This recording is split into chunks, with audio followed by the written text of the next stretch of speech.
Welcome back to our Iceberg series, and for this video, I thought that I would do things a little bit different. If you're new, a link will be provided to the Iceberg and the Iceberg series playlists in the description so that you can follow along. A special thanks goes out to our channel members who help make these videos possible, but you can also support the channel by simply subscribing and leaving a like. And now, let's dive in to the third tier of our obscure and unsolved mysteries iceberg.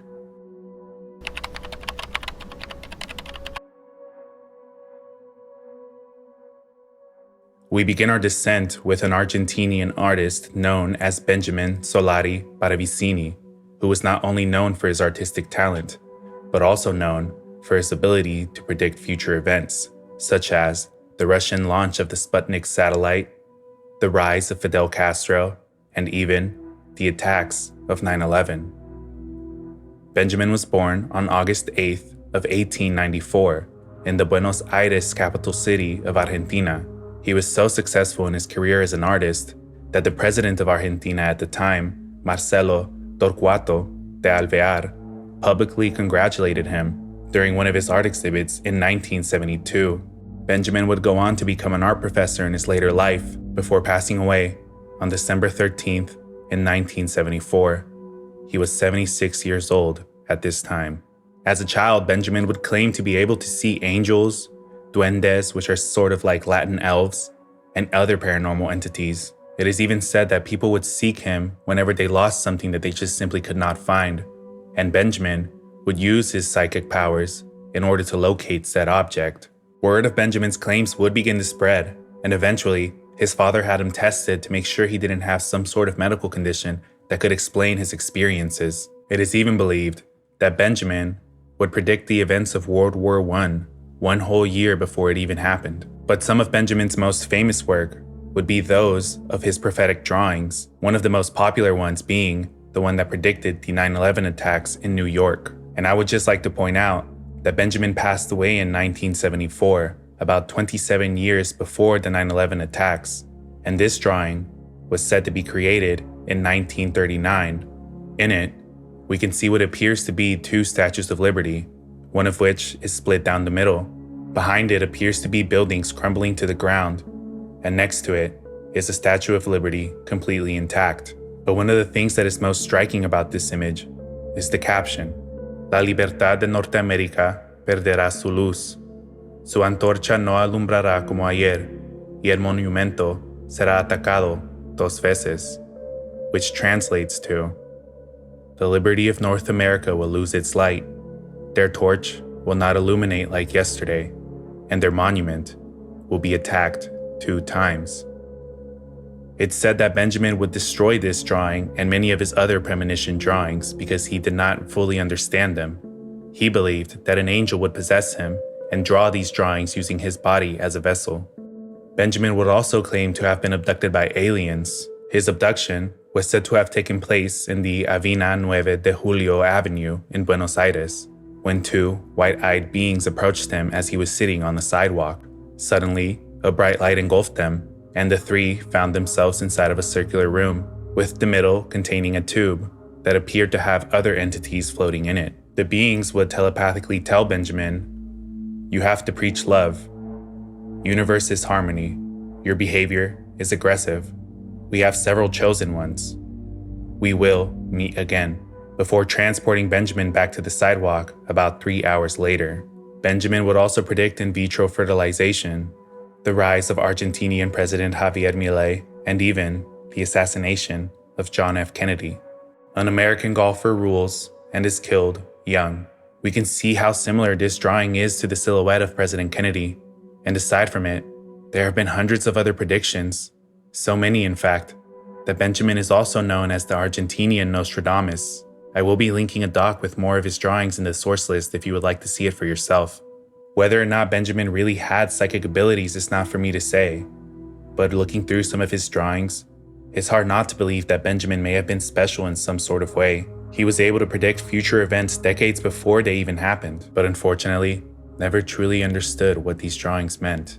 Before we get into the next topic of the video, I want to give you a word from Aura, the sponsor of today's video.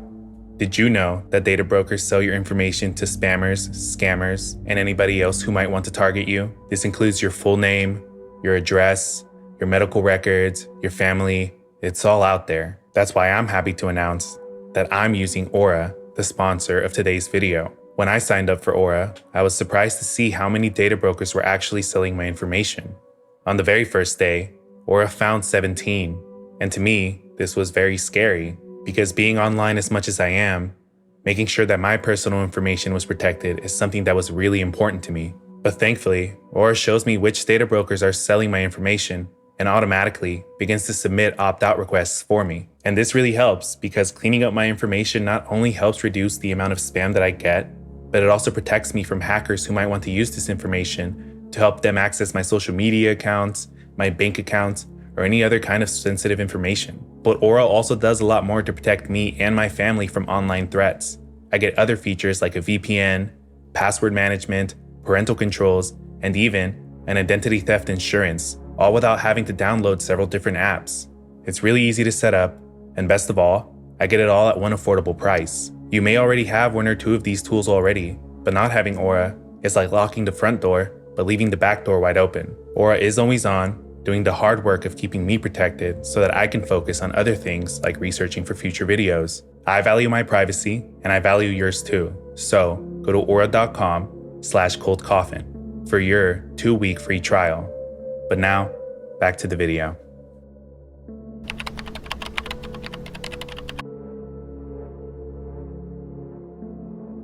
The Committee of 300 is the conspiracy theory that there is a group of 300 individuals who control all of the world's politics, finances, and even military affairs. The group was said to have been founded in the 1700s by British elites, who to this day hold the same power they did back then. There have been many theories about the Rothschilds family, who many claim already control the world themselves. But the Committee of 300 theory claims that the Rothschilds are not the ones in charge, and are merely only a part of this group.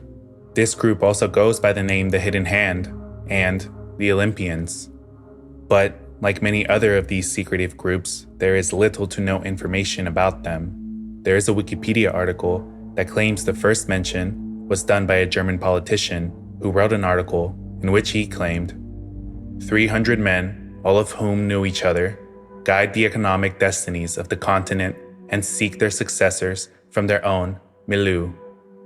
And aside from that, there doesn't seem to be any other mention, except for one book called The Conspirators' Hierarchy that seems to be the only real good source of information on this conspiracy. And it was written by former MI6 agent, Dr. John Coleman. And interestingly enough, you can find the whole PDF version on this book for free on the CIA Library website. About the CIA Library. The CIA Library is a valuable resource to agency employees and is available to agency personnel only. It contains approximately 125,000 books and subscribes to about 1,700 periodicals. The library maintains 3 collections: reference, circulating, and historical intelligence. New material for these collections is selected around current intelligence objectives and priorities. The reference collection includes core research tools such as encyclopedias, dictionaries, commercial directories, atlases, diplomatic lists, and foreign and domestic phone books. CD-ROMs and extensive commercial database services round out the collection. The circulating collection consists of monographs, newspapers, and journals. The library also participates in interlibrary loans of circulating items with other government and public libraries. The Historical Intelligence Collection is primarily an open-source library dedicated to the collection, retention, and exploitation of material dealing with the intelligence profession. Currently, there are more than 25,000 books and extensive press clippings in the collection. This is straight from the CIA Library's website, and from what I can tell, the library's purpose is to collect books containing intelligence in an effort to aid the CIA employees. This does not indicate that the conspirators' hierarchy is completely factual, but the CIA did archive it for a reason. Whatever that reason is completely unknown to me, but the book opens up with this statement from the author. In my career as a professional intelligence officer, I had many occasions to access highly classified documents, but during service as a political science officer in the field in Angola, West Africa, I had the opportunity to view a series of top-secret classified documents which were unusually explicit. What I saw filled me with anger and resentment and launched me on a course from which I have not deviated, namely, to uncover what power it is that controls and manages the British and United States governments. In the book, Dr. Coleman claims that the committee members are always operating in plain sight.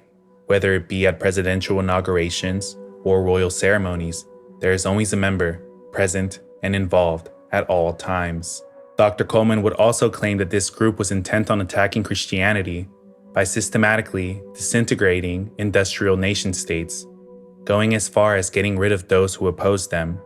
And one example of these incidents would happen in Italy. The late Aldo Moro, Prime Minister of Italy, was one leader who opposed zero growth and population reductions planned for his country, thereby incurring the wrath of the Club of Rome, commissioned by the Olympians, to carry out its policies in this regard. In a Rome courtroom on November 10, 1982, a close friend of Moro's testified that the former prime minister was threatened by an agent of the Royal Institute for International Affairs, the RIIA, who is also a Committee of 300 member, while he was still the U.S. Secretary of State. The meteoric rise of the man the witness named as Kissinger will be dealt with later. It will be recalled that Prime Minister Moro was kidnapped by the Red Brigades in 1978 and subsequently brutally shot to death. It was at the trial of members of the Red Brigades that several of them testified to the fact that they knew of high-level U.S. involvement in the plot to kill Moro. While threatening Moro, Kissinger was obviously not carrying out U.S. foreign policy, but rather acting according to instructions received from the Club of Rome, the foreign policy arm of the Committee of 300.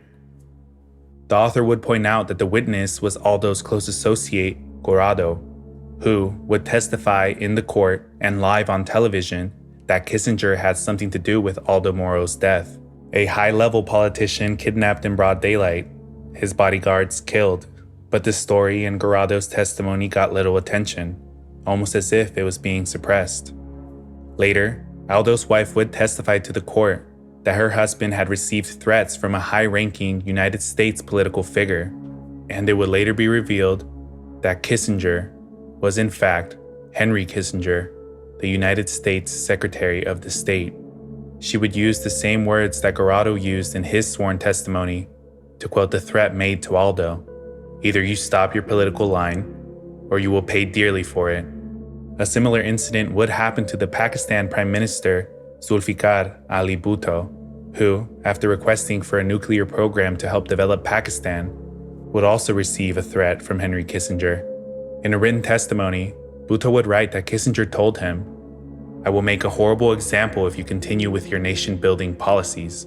This was believed not to be a decision made by the United States, but instead from the Committee of 300. The pattern of not allowing these political figures to develop their growing countries seems to be consistent, as giving power to those who do not have it may take away from those who control all of it. For those of you who are unaware, Henry Kissinger is also credited for his major role in the bombings of Cambodia that he kept secret from Congress during the Vietnam War. Henry A. Kissinger approved of each of the 3,875 Cambodia bombing raids in 1969 and 1970, as well as the methods for keeping them out of the newspapers. Now, assuming that Dr. Coleman is telling the truth, it would make sense that Henry Kissinger would be working with the Committee of 300, seeing as he was already a very powerful man. Further into the book, Dr. Coleman would list the motives of this group, some of which being a new world order, the destruction of all national identity and national pride, the destruction of religion, especially Christianity, the total collapse of the world economy, and the infiltration of every governing body, to name a few. I'm not going to sit here and tell you that I went through the whole book, because going through conspiracy theories like this honestly burns me out in trying to connect all of the dots. But I can say that this book does provide many examples of how this group has manipulated political events throughout history. The fact that this book is archived in the CIA library website does intrigue me. If we assume that Dr. Coleman is being truthful and speaking from his experiences as an intelligence officer, then it could be that the information inside of this book is true. And if it is true, then the truth could be scarier than we could have ever imagined. We always hear about these secret societies running things behind the scenes. But could this be evidence of not only a group, but the group that control everything?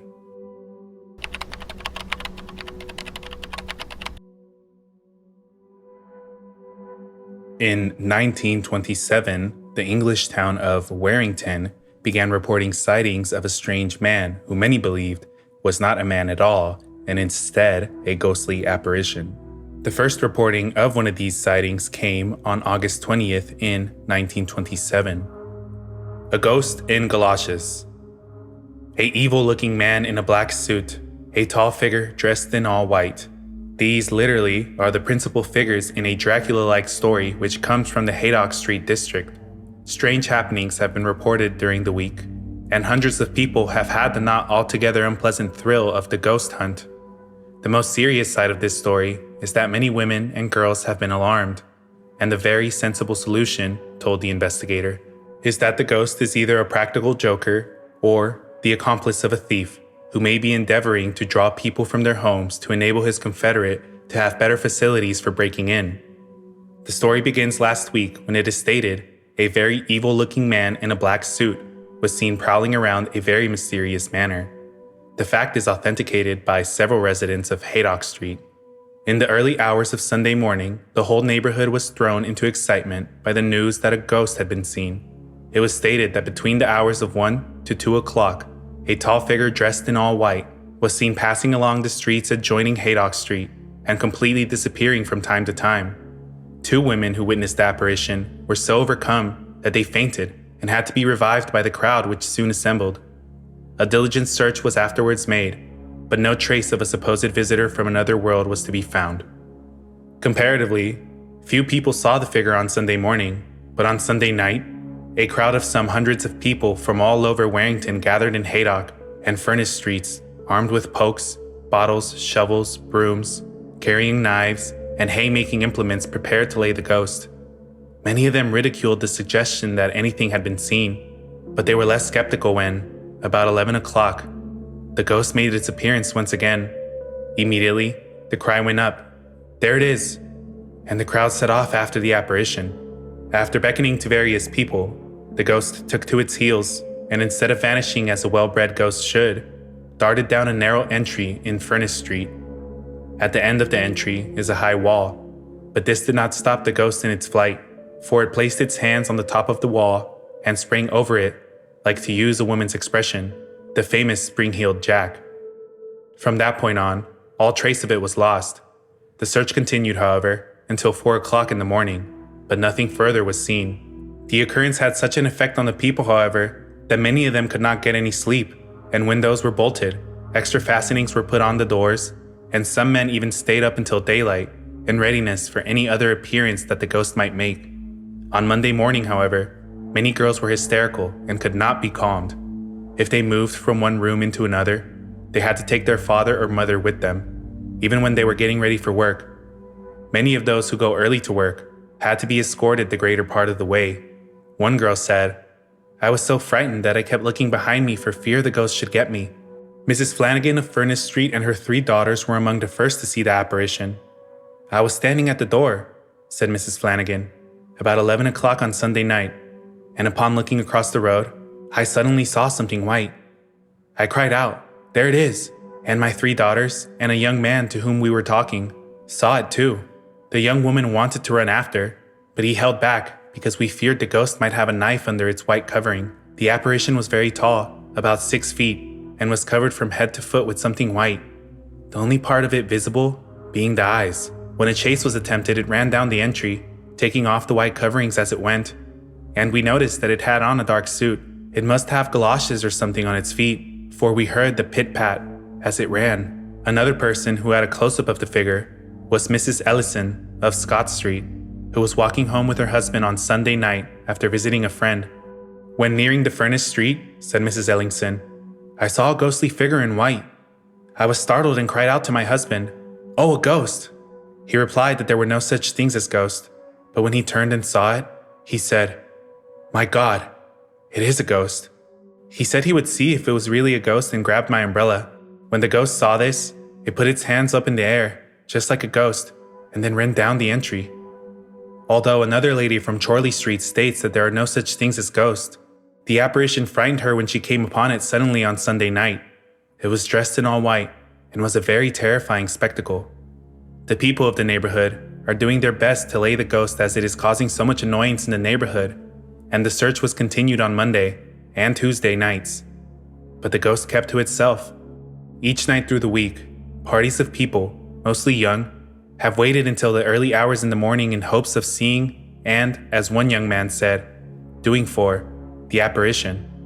One evening, an examiner representative spent an hour or two in the district, but, until after midnight, nothing was seen or heard, except for a few ghostly wails which, when investigated, were found to proceed from very human throats of those young children who took a delight in trying to frighten the watchers.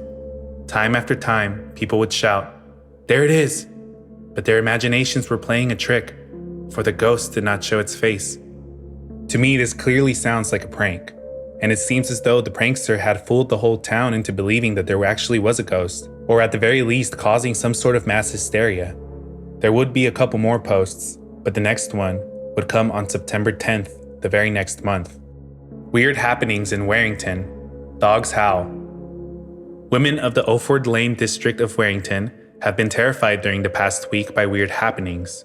A remarkable series of incidents began 3 weeks ago when hundreds of people in the Haydock Street district chased a ghost figure in white which disappeared by jumping over a high wall. Shortly before the appearance of the ghost, the residents reported that a person variously described as a very evil-looking man and a tall, strange man was seen in the vicinity. Last Sunday, the ghost reappeared at about 10:15 on Sunday night. Miss May Evans of 26 Nesson Street was sitting in the kitchen, sewing, while her brother Bernard, aged 9, was playing with a toy engine on the floor. The back gate of the door of the shed adjoining the house was unfastened. While sewing, she heard a particular squealing noise in the shed and turned the key of the doors leading into the shed. Thinking no more about the matter, she resumed her work, and suddenly, Bernard exclaimed, "Oh, look at the window!"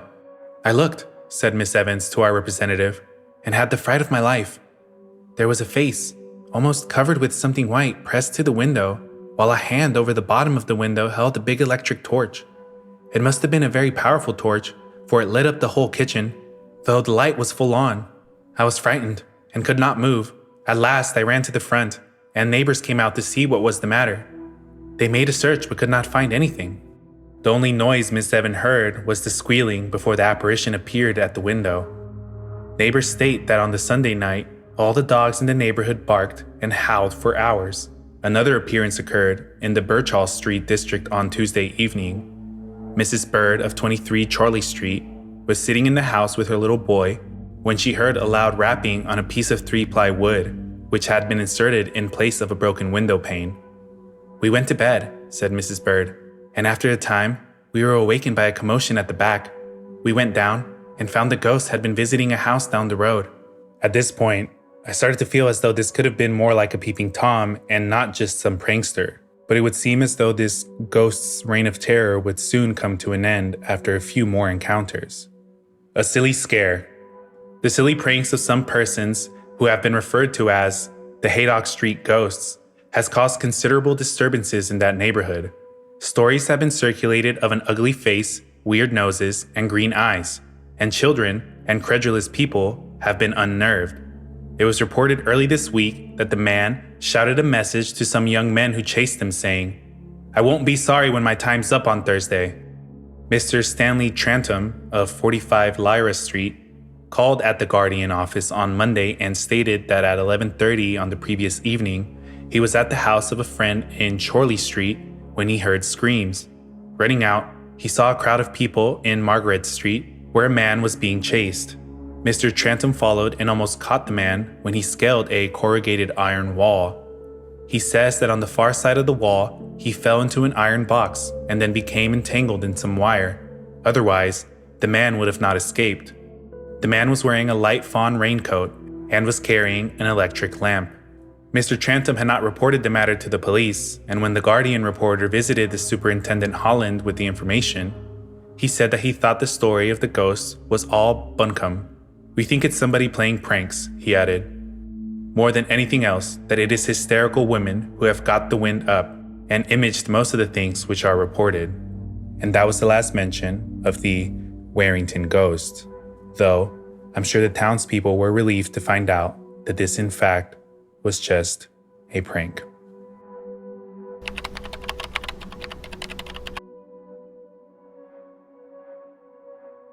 There is a rare disease known as the jumping Frenchman of Maine that causes affected people to have extreme startle reactions.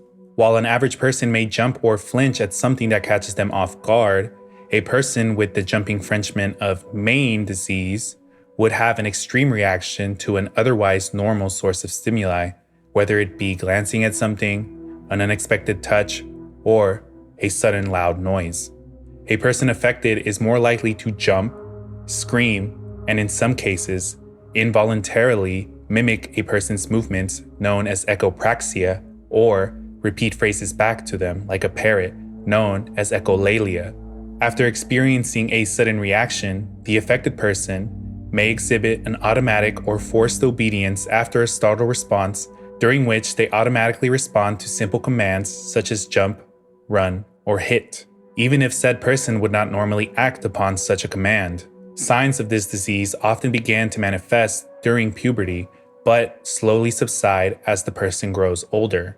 The disease first got attention in the late 19th century in Maine and the Canadian province of Quebec. As a matter of fact, the first people to develop this disease were the French lumberjacks who were working in the Maine and Quebec area, hence the name, the Jumping Frenchman of Maine. The exact cause of this disease is unknown, but researchers believe it may have something to do with some form of neuropsychiatric disorder. The disease is more likely to affect men than women, and currently, there is zero treatment, as the symptoms subside as the person grows older.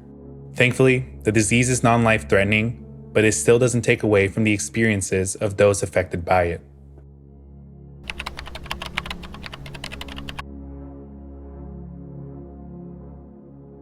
There's a page on the M.J. Wayland website that depicts encounters with a being known as the Red Devil, Virginia. M.J. Wayland is a best-selling author who focuses on investigating paranormal and ghost history, and his search to uncover the mysteries of the paranormal led him to Virginia, where he would learn about a creature that many locals would encounter around the late 1900s. The creature was described as short and red in color, with an upper body like that of a monkey, but a lower body like that of a goat.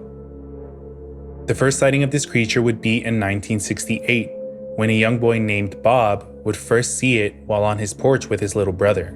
Bob's brother would not see the creature himself, but Bob would never forget this experience, later going on to tell his father, who unfortunately did not believe him. Another sighting happened in May of 1992 when two high schoolers would go to a local trail after school. There, they would encounter the 2 to 3 foot tall being covered in red fur. The two students immediately began running away from this creature, but it would chase them for about 10 minutes before disappearing off into the woods, all while it laughed with a sinister and evil sounding laugh. There would be more sightings of this creature throughout the years, most of which featuring its red fur and hoofed feet, though some would report that it was covered in white in some instances. The author would mention that they believe that this could have something to do with the Native American legend of the, pardon my pronunciation, Kewalamaciag, or, translated, the Little People. The Maliseet tribes believed that these little people were small and mischievous beings who liked to play tricks on people, scaring them or even randomly moving things. On the University of Maine website, this article would mention these little people. Gewolomasiag or Gewolomasiag. There are ways of calling the little people that they, the Indians, believe in. We know them as leprechauns. They believe that if these little people come and braid the tails and manes of the horses or your apron strings, it is going to bring you bad luck. This is all she could tell us about these people. In the middle of the night, the horses started neighing and getting very restless, Everyone wondered what was the matter with them. In the morning, when they went out to the barn to feed the horses, their tails were braided in real fine braids. They could not unbraid them either, because the braids were so fine. This happened to a woman at home on the Malisiet Reservation at New Brunswick. Mrs. Black's mother saw the braids.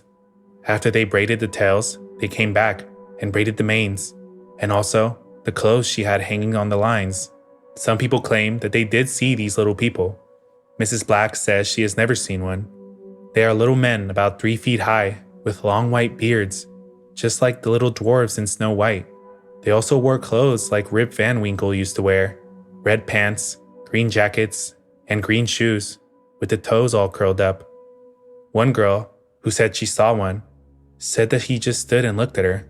It scared the dickens out of her, and he just turned and walked down the road. Other than this description, I was unable to find any more information on these beings, but I will say that there doesn't seem to be any mention of hoofed feet or red fur in any of the native legends. Of course, there is no evidence for any of this, as it is all word of mouth, but I highly encourage you to read the whole webpage, and maybe, next time you're in Virginia, you may catch a glimpse of one of these things.